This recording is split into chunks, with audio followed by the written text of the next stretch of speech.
This is your last and final project, your major artifact creation.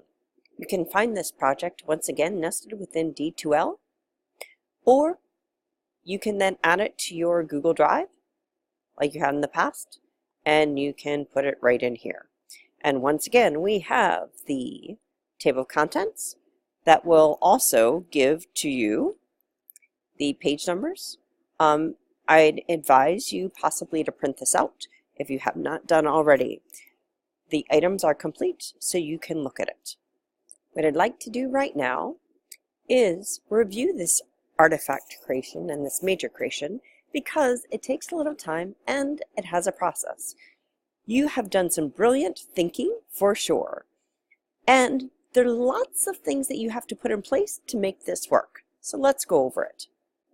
Here's the overview that I encourage you to look at thoroughly, but there are some special things that I'd like to point out. First,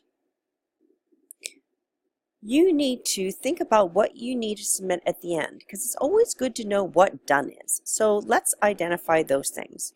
You need to have a project report, okay? You need to have a workflow or designer's journal. You need to do some alpha testing. None of this is the artifact. You need to have an instrument. You might say none of this is the artifact. And you need to have the artifact. Okay, so you need all of those elements in order to successfully complete this project, even if you're working by yourself or in a group. Let's look at the timeline, and this is super important. First, of course, you need to have your project identified and have the meeting. Most of you should have done that already.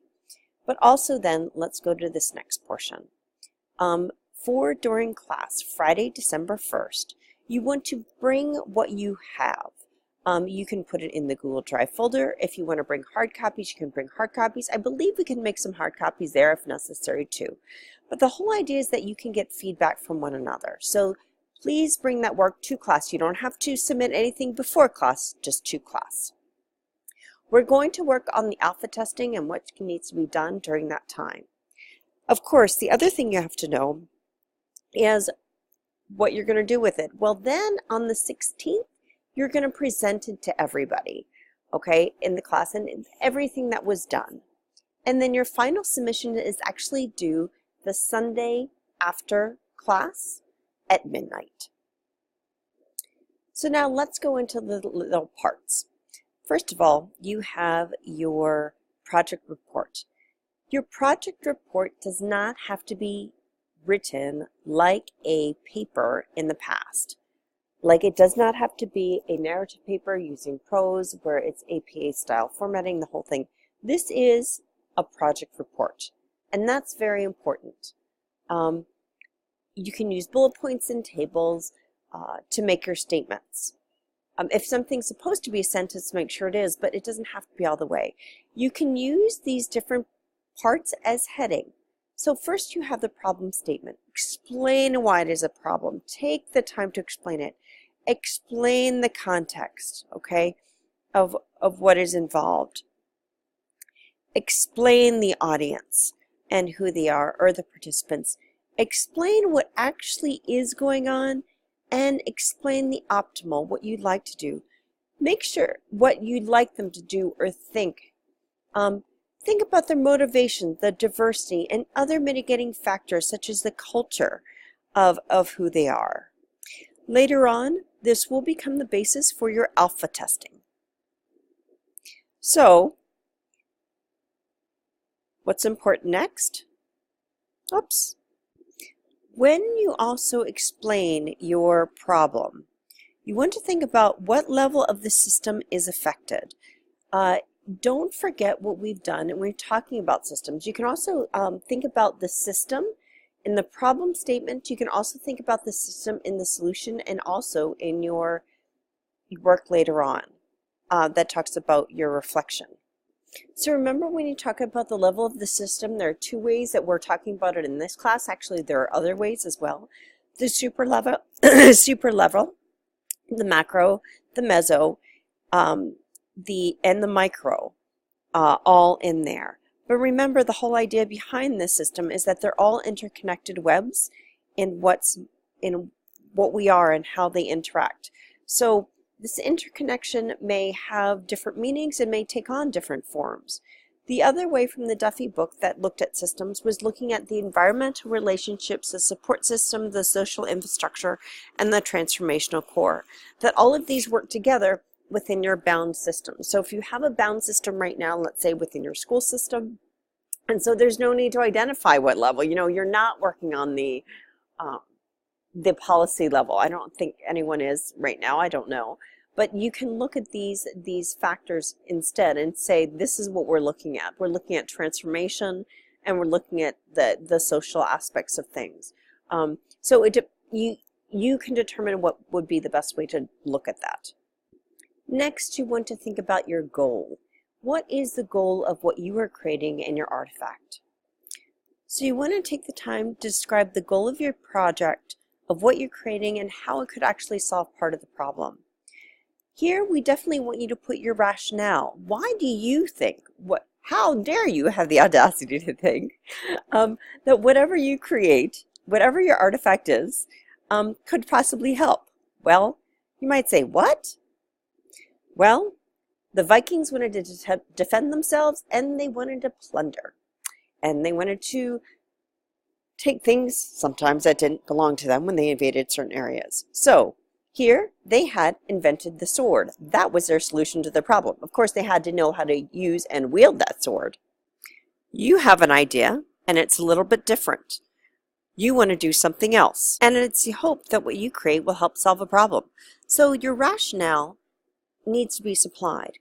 Here's examples of possibly rationale, any rationale. So let's say you could decide to make an interview protocol, right? So here's some questions that you can ask. Obviously, nobody's doing this. That's why I put these examples here. And here would be your rationale. If you note here, you are not writing a long report and trying to make sure all the transitions are beautiful and everything like that. You're stating the resource, you're citing it, and you're giving a tiny bit of narrative to make so that it makes sense. The same thing, let's say a screencast. Here's some rationale. And the same thing about the focusing on the adult learner. Here's some rationale. What is super important is that you remember to put an APA reference section. So here you might have the parenthetical citation, but somewhere, whether it's in a footnote, should have a full reference. And I put APA, but it could be APA or footnote, but it should have a full reference for that item. The other thing that you need to create, of course, is your artifact. This artifact is highly important. It may not be the most professional or most complete that you would like. However, this artifact should be something that looks real. And even if it is partially done, that partially done portion should look professional. And that's okay. You could have wireframes, a prototype, or a strong model of what a finished product may look like. Also, you might want to think about how you want to share it. It's really nice if you can make it available on the web. You can always put it in Google Drive and get the hyperlink to that item. And again, if you're not sure how to do that, that's a wonderful thing to bring to class and we can help each other with. Alpha testing. When you're doing alpha testing for formative feedback, it is a time for you to get some real feedback on what you've done. And there are multiple ways to do this. You could do this in a survey, think aloud, or test. This is something that will be addressed more specifically in class. Here are some of the areas that you will have to address during alpha testing. You do not have to ask these precise questions. This is what you want to get at.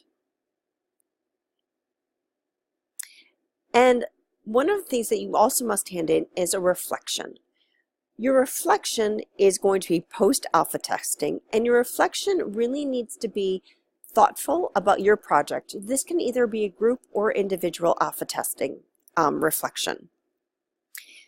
Now, if you are working as an individual, everything will be together. If you're working as a group, you might have this together as a group. You need to have your credits and references. Remember a copyright statement as well, showing me that you know which copyright you can use, what items you can use, and which ones you would need to seek permission for. And this is very similar to the last product. So these are some ideas for you and some things you want to keep in mind.